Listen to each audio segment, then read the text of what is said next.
Ladies and gentlemen, hello again and welcome back to another edition of the Don't Worry Dispatch. My name is Chris Novembrino. Joining me here for the Monday Dispatch is Mr. Brian Halverson. Hey, how's it going, Brian? And happy, it's going good, and happy Monday, and apparently happy Gray Shirt Day. We met. I don't know if this It's a has ever great happened. day for a gray day, is what I like to I, say. I, it, do you say that Yeah, oh yeah. I have a lot of really fun catchphrases that I often bandy about here on the show. along that you use along with this one?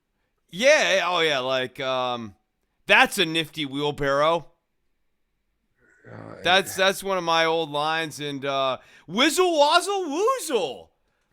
That's kind of like that's like a car drives into a wall or something like that. I'm like whizzle wazzle woozle. you know, Yeah, uh, yeah, yeah. to bring things back to a funnier point.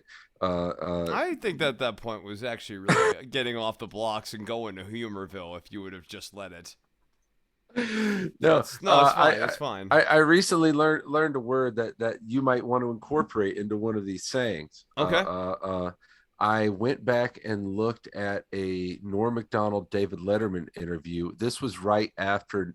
This was like maybe the day Norm Macdonald found out he was fired, and he went to David Letterman, or David Letterman went to him. Either way, when it came out, and Letterman basically was like his cheerleader for the night, but also made a lot of good points. But he said something like, "You're no Quisling," and I don't know if you knew the word Quisling. I do. I do. Oh, okay. Well, this is ruined because I didn't know the word Quisling until I heard him say that, and then I had to look it up. But damn.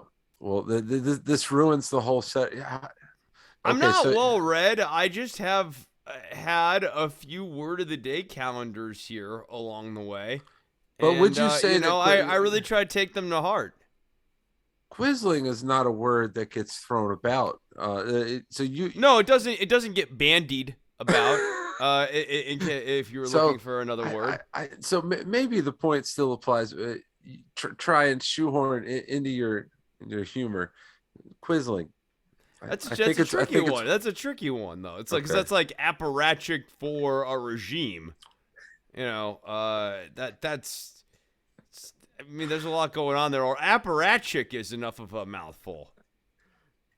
Yeah. Well, I don't have like a due date on this. Yeah, yeah, I'll back pocket it. I mean, especially if you're not like in a time sensitive situation and you're cool with me kind of getting around to it when I can as I can. I think that's workable. I think that's a request that absolutely can be met.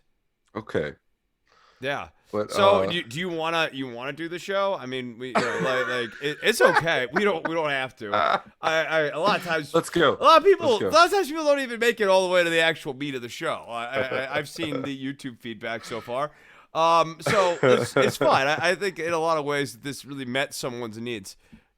Maybe mine. Maybe. Why not? I have needs. So that's another one of my taglines. Actually, I have needs. That's a great tagline. So what I wanted to talk about on today's episode, I guess, is really just focused around the Senate. Senate getting back in session here, and we're now in the home stretch for the budget bill and the reconciliation bill. You've been hearing about this for months. Brian's been hearing about it. I've been hearing about it. We've all been hearing about it for months.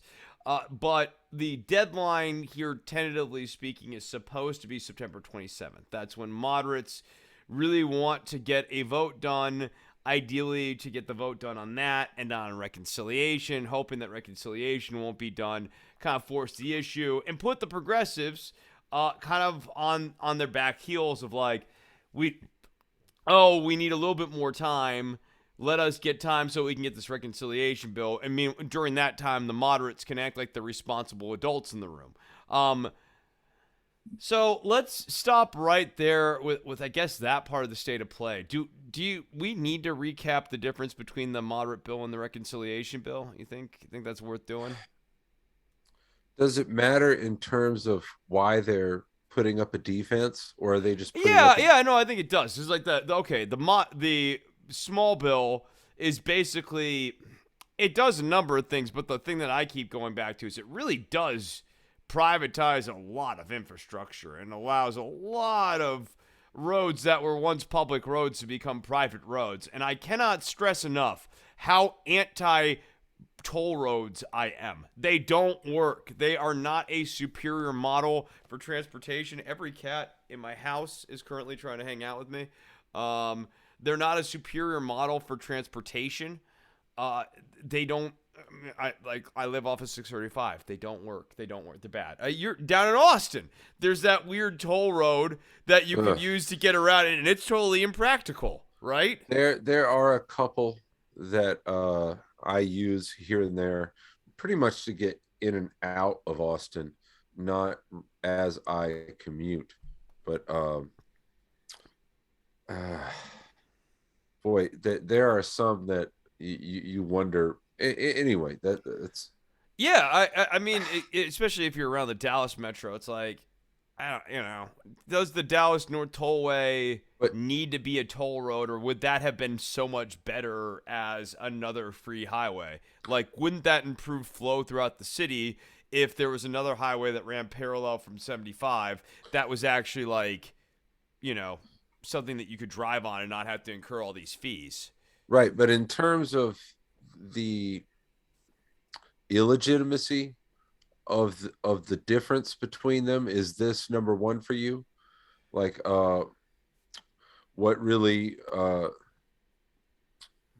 just Well, I the mean, waste of it. Yeah, yeah, because they've done studies on this, and you could take the same amount of money in taxes and put it into public roads, and you'd have way more public roads. So it's like, I Yeah, mean, this for-profit model is a leaky bucket.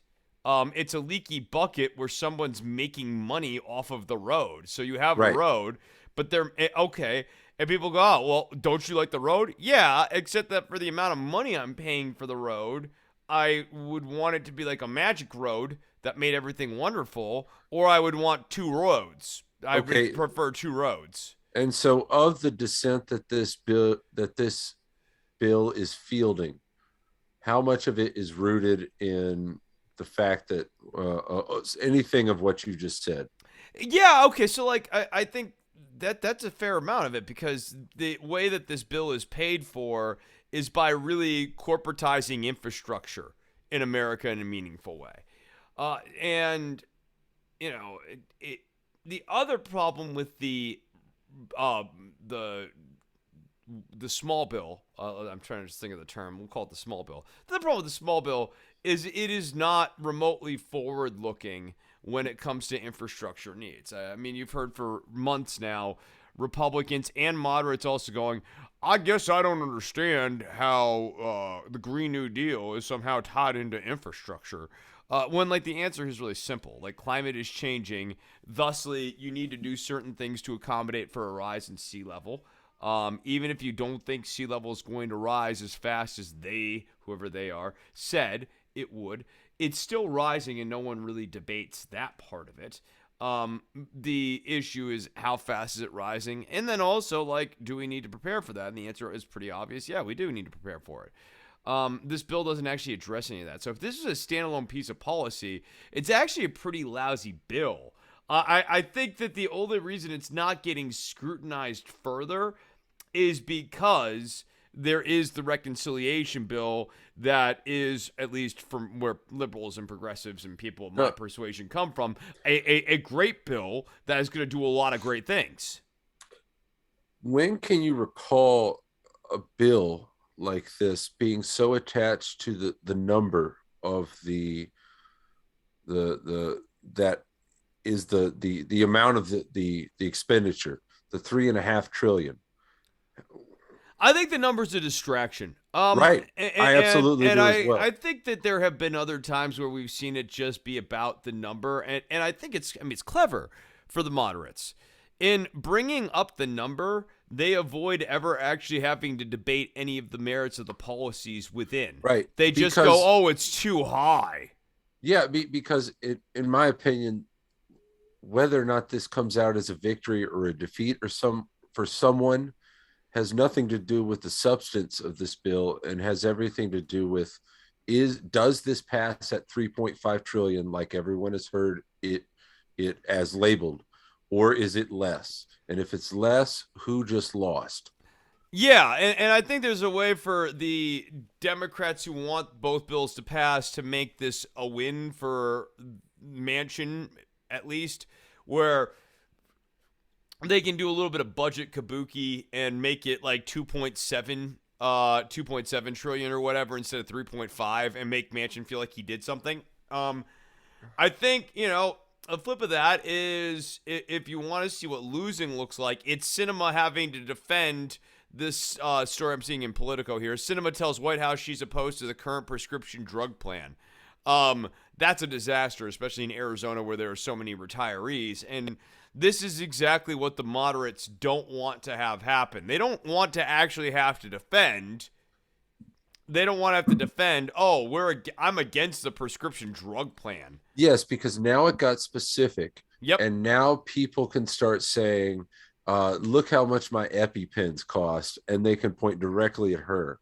Because before then, she was saying, I'm trying to save the taxpayers' money, and right. Now it's actually very clear that she's not trying to save the taxpayers' money. She's actually costing the taxpayers who need prescription drugs a lot of money and not saving them money at all. Well, so you have Cinema who has to consider playing that sort of defense. But on the flip side, you have the Biden team thinking about, how do I one day sell less than $3.5 trillion? How do I sell the, as you just said, the $2.7 trillion plan as a success and not some sort of defeat? I think Cinema and Manchin are waging that the Biden administration has so little else to go on that in a way that they're willing to play poker in this way. Here's where I think Manchin maybe got a wake-up call on Wednesday last week. Manchin goes and meets with the White House, and he delivers what one account calls a sobering message to the Biden White House. But Biden didn't just fold and go, I'm going to give Manchin what he wants on this. Biden said, yeah, you got to remember, I got progressives in Congress too. You got to remember, Joe, like, essentially, you're one dude. And you and Cinema are two people. And look, the squad has not formalized the relationship yet. They should and they need to quickly. But, like, if the squad also ties in Warren and Sanders, now all of a sudden you've got two senators and you've got an entire caucus. Yeah, but where are they going to jump to? You have to have a place to go. They're not jumping anywhere. The plan is really simple. It's both or neither. They come out and they say real quickly, we need to, if we're talking about unity, we agree. We need to unite, and it needs to be both or neither. Right. And so if the moderates want to be happy, we can pass their bill, and we're going to be happy if we pass ours. Let's make this a win-win. But if we can't make this a win-win, we're going to have to do neither. So I get in that way, in that sort of poker, what Manchin would be putting forth in his poker is that I don't believe that Bernie and the squad would be willing to hold out in ways that you claim they would. Yeah, I don't believe that that they won't just give in because they're bleeding hearts and they're going to want something for the Here's people. where Manchin really screwed himself on this. The bill, the small bill, I'm not going to call it the moderate bill, the modest bill. The modest bill sucks so bad that it's not actually something that progressives are going to take a la carte.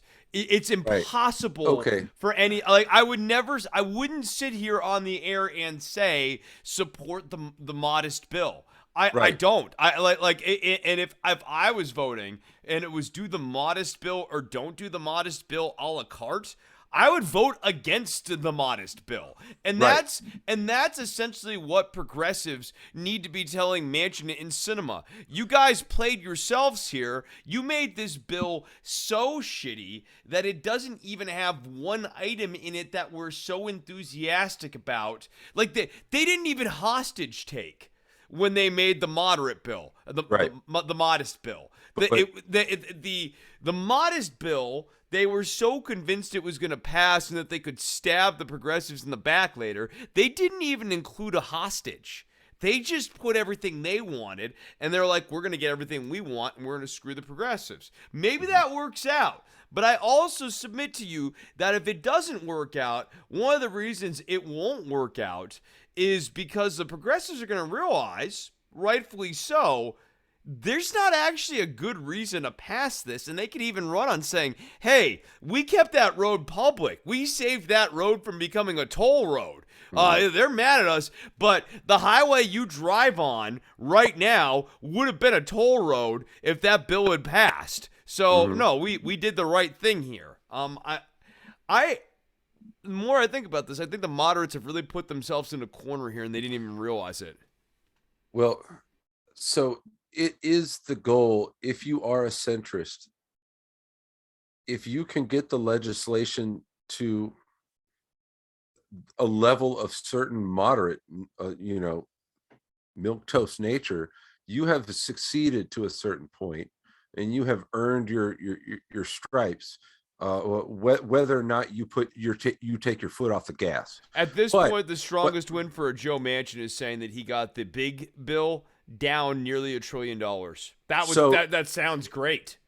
now the thing is that there's no reason for Manchin to take his foot off the gas. And the reason is Schumer has done jack shit nothing towards characterizing this as a moderate bill, because he has to still claim that the progressives are getting something out of this.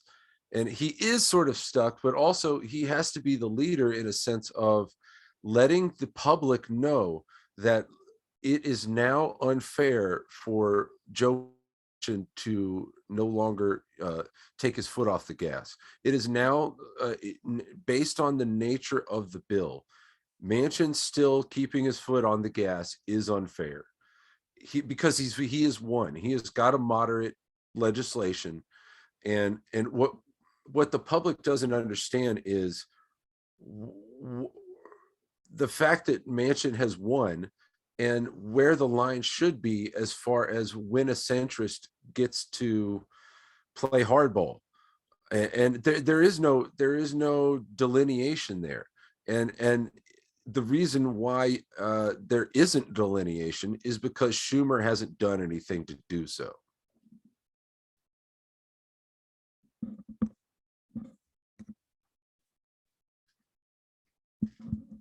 Chris, you're muted.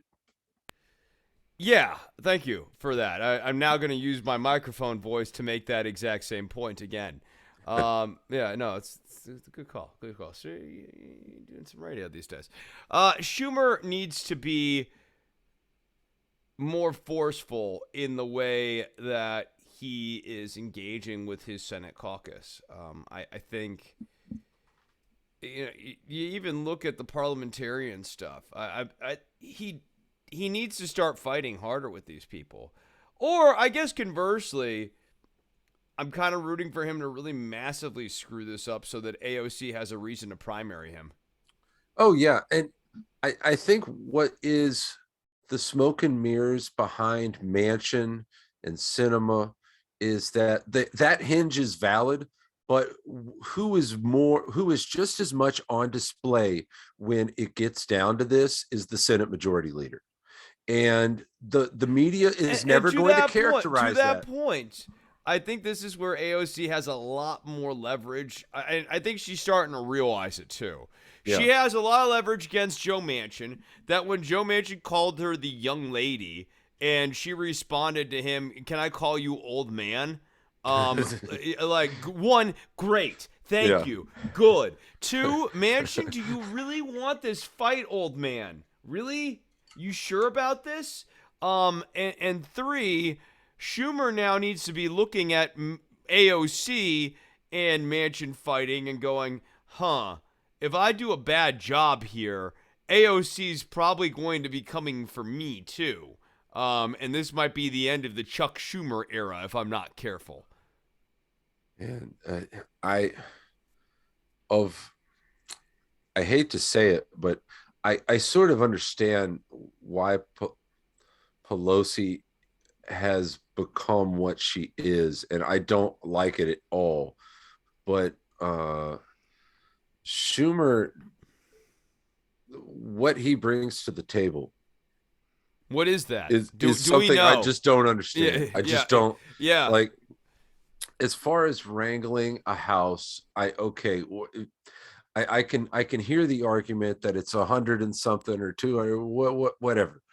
And so you have to be a very giant saucer for a very giant pot of But tea. like So being the Senate Majority Leader, you're essentially like the come teacher. on, You're the man. teacher in a large, like actually no, in a college, you're a teacher in a small classroom, 50 students. It like yeah, And like every single one matters. And this is the some of real these test of you. students you've had for years. Like the idea that you don't know how to work these levers and like it's very inexcusable. But I guess if the public is more disciplined than the media, the public would characterize this more as a failure of Schumer and less as Manchin the heel.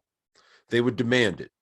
And Yeah, out because of well, I that, think comes I don't know. Right. Manchin's a tool. Manchin's a tool, right? Like he's a means to an. I also say Manchin again, a guy who is talking a big game, but his hand is weaker than this guy's on a serious bluff play right now because Jim Justice right now is out there and being personable and stuff and showing that he's got personality that Joe Manchin just simply doesn't. And Yeah, and he is doing. Jim Justice is doing. I would dare say a better job being a centrist right now than Joe Manchin. He's on the right side of an issue that people are generally rooting for him to be on the right side of, unlike Joe Manchin. well, the only reason I can add up to this is it is just an understanding that the moment Schumer turns on Manchin to any degree, he's going to flip. He's going to turn Republican. It must be just this understanding because otherwise I can't make heads or tails of it. And even that does not seem as clean now. When Justice was Jim Justice, not Justice broadly speaking, it's been looking weak for a while now. But Jim Justice, and I wouldn't say justice in this country is on the upswing. See our next story. Jim Justice, on the other hand, is on a bit of an upswing right now. You know, he's finding a bit of a stride in present moment. I don't think that Manchin can just like flip parties and feel guaranteed that he is going to be the next Shelley Moore Capito. I think like if he switches parties, he is going to get absolutely pilloried as a Republican in name only. He's not going to be able to go anywhere near right wing enough in a way that's convincing. And I think a Tea Party person will, you know, actually like kind of go to town with a guy like Joe Manchin. Yeah, I could see if someone other than Trump is the 2024 candidate. Boy, does that look increasingly not likely, though. Well, I guess mean, what I'm you saying saw that is, new round of polling that was out that was like already head-to-heading Biden and Trump. well, imagine DeSantis saying, "I just brought you Manchin."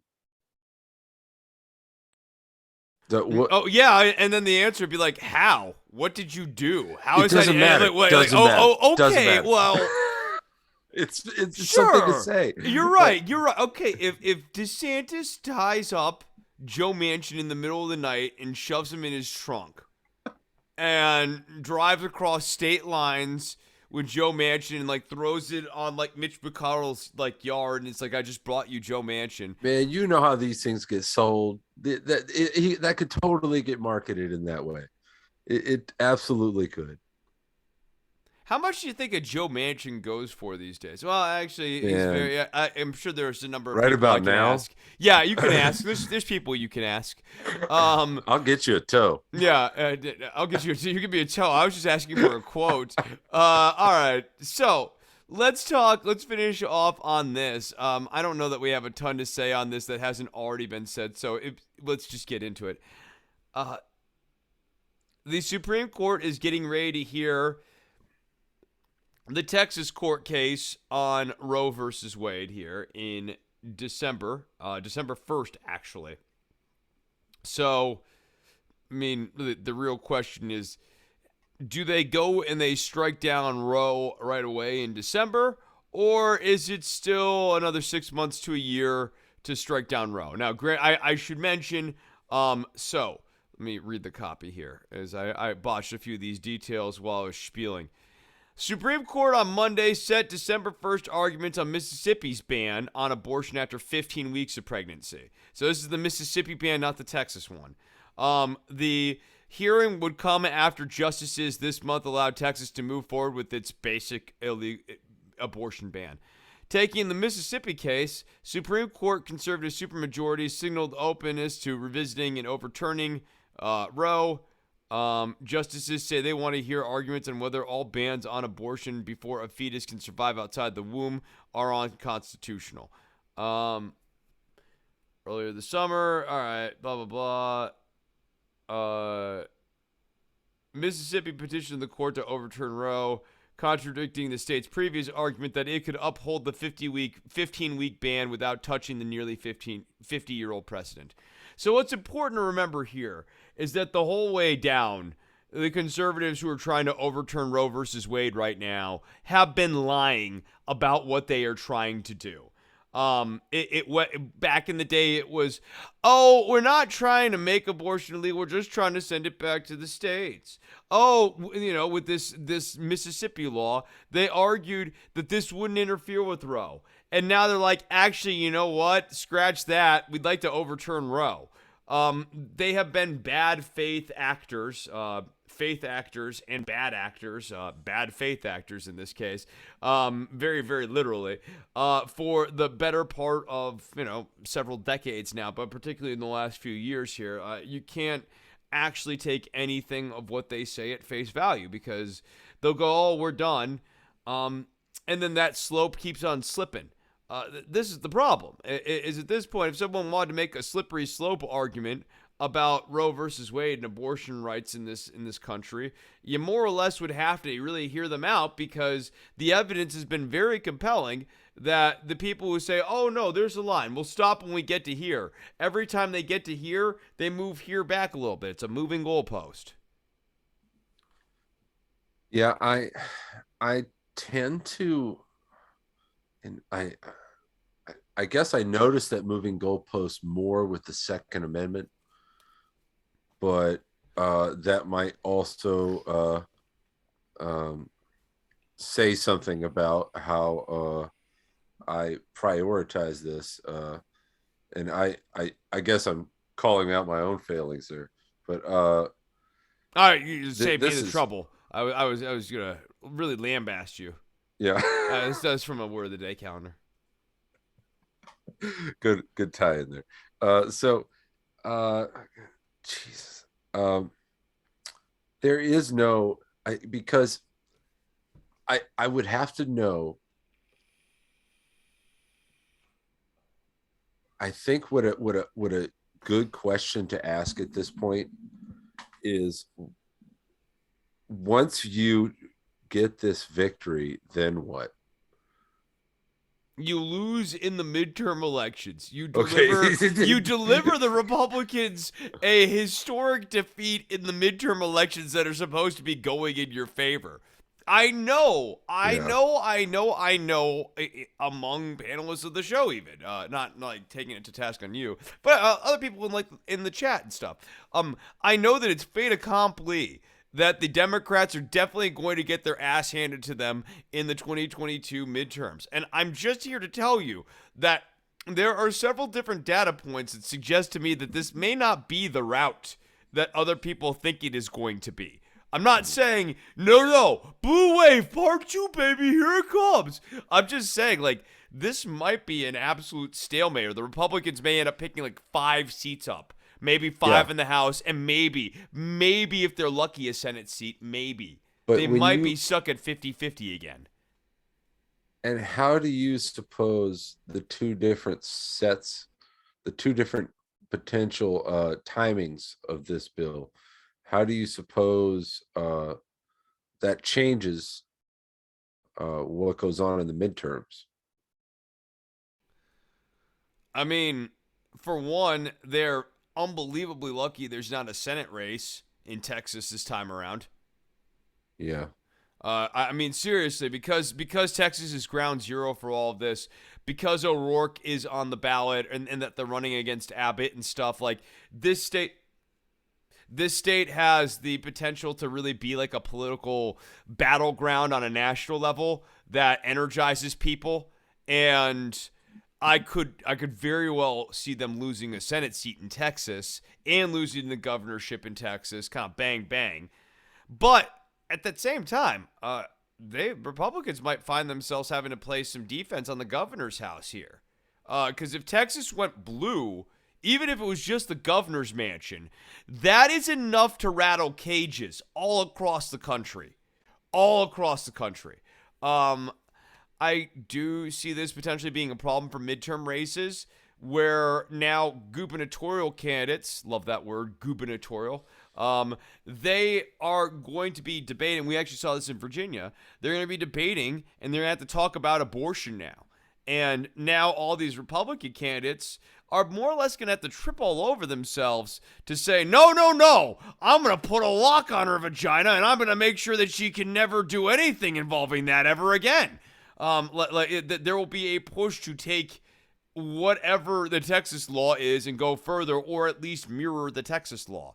I keep saying this has dog who caught the car energy to me, and I acknowledge my privilege of being a man and childless as I'm saying all of that, but it is just very hard for me to imagine a scenario where like the Republicans pick up steam after whatever the court decides. I think the court decides whatever it decides, and that kicks off the fall midterm campaign season, and it energizes people. And either one of two things happens.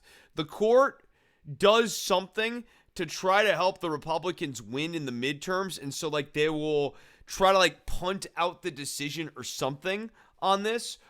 But that doesn't seem likely because it's 6-3. It's not 5-4.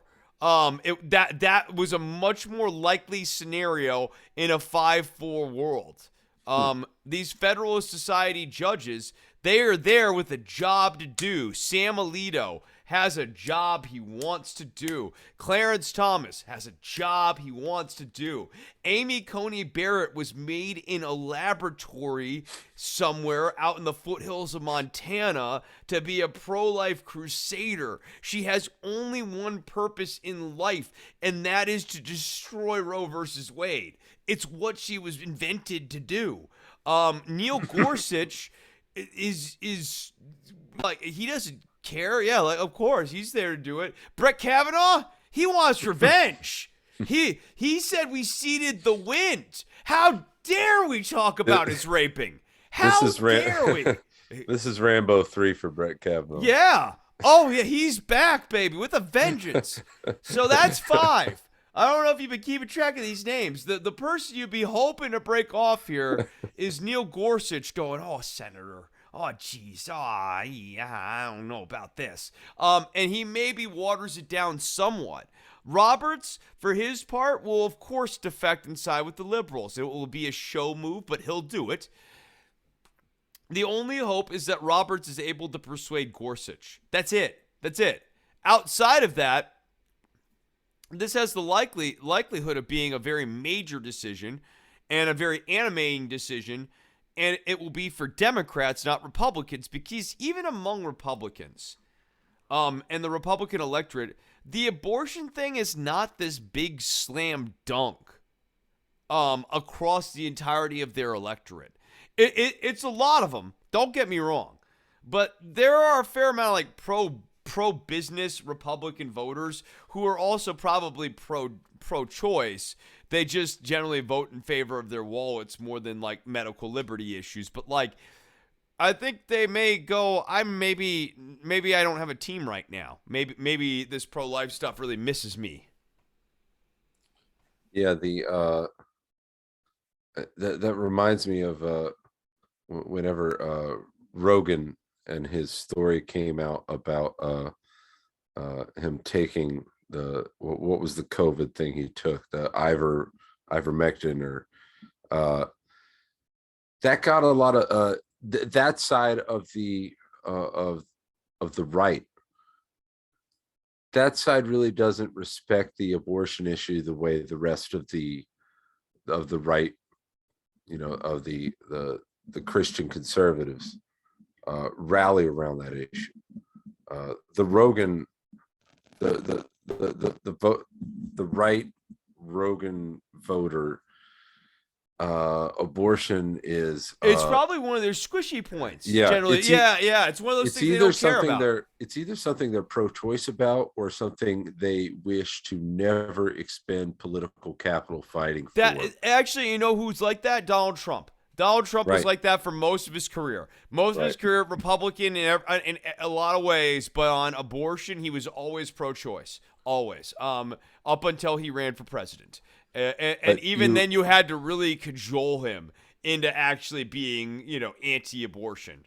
but what's interesting are those points where Joe Rogan crosses over perfectly with the Hannity crowd. For instance, when Joe Rogan takes ivermectin, that's a perfect place for Hannity to play defense on his behalf.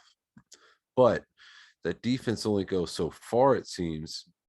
Excuse me, because I think over issues like this, because they know that they both can't really coexist and keep 51% of the market share, so to speak. Like Hannity knows, if Hannity is going to stay on top, and if that crowd is going to stay on top, it's because like it's because the pro-life issue is still gaining traction. It still holds. But if the Rogan market share, uh, you know, it's definitely not crossing over Hannity yet. No, and But this is almost one of these things where they had to do this deal with the right or with the conservative Christian right to get them on board with Trump, and this is like part of paying off that deal. But this is one of these things where I think, this is why Republican leadership knew better than to ever fully go all the way on this abortion stuff. It's because the chase is so much better than the catch. Once you catch the car, you have all these problems on your hands. You have all these management issues, and you have all these lawsuits and court cases and challenges, and you have to be the bad guy, and how far do we go, and where's the line now? And it was so much easier when they could just talk about the problem and never actually deal with it. yeah, Yeah. So it will be very interesting to see how this plays out. I mean, obviously, it would be interesting to hear the case. We'll have a sense of how far the justices will go. Certainly by oral arguments. Oral arguments, frankly, I'll probably be listening to because this is going to be a really big deal. And then, obviously, the timeline is probably disastrous for Republicans, to be completely honest. And we'll find out more about that when we get into summer of next year. So that baby is still 9 months away. See what I did there? See what I did there? Hey. Nove delivers. Oh, two. At DWATG. I'm gonna close this. Okay, no, it's fine. We're doing plugs. At DWATG on Twitter.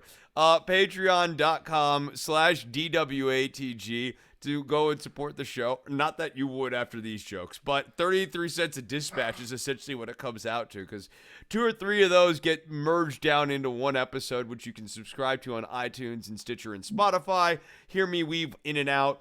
Help support the show. Here's why we need support. I don't know if you heard about this yet, Brian.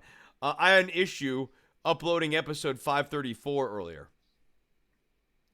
The issue was that the Don't Worry About the Government hard drive that I purchased from Amazon years ago is full. We've actually managed to fill up 50 gigs worth of podcasts. Oh, no. 534 episodes later, I remember laughing and going, there's no way in hell I'll ever fill that thing up. Because there was like a 100 gigabyte thing. I didn't do it. So, yeah, no, your money actually goes to support server space. Also, now when you sub up, you will get access to what is being known as the Don't Worry About the Government Vault, which will probably be upwards of 200 to 300 back episodes. So if you wanted to get old episodes, many of them are already behind the vault walls, but like I'm literally taking the vault off the internet. So it'll be by request only, and then you will have to get me to plug in. Let me see if I can pull it out. I could show you the vault. I don't have it, but there's like literally a hard drive that I will have all of these on.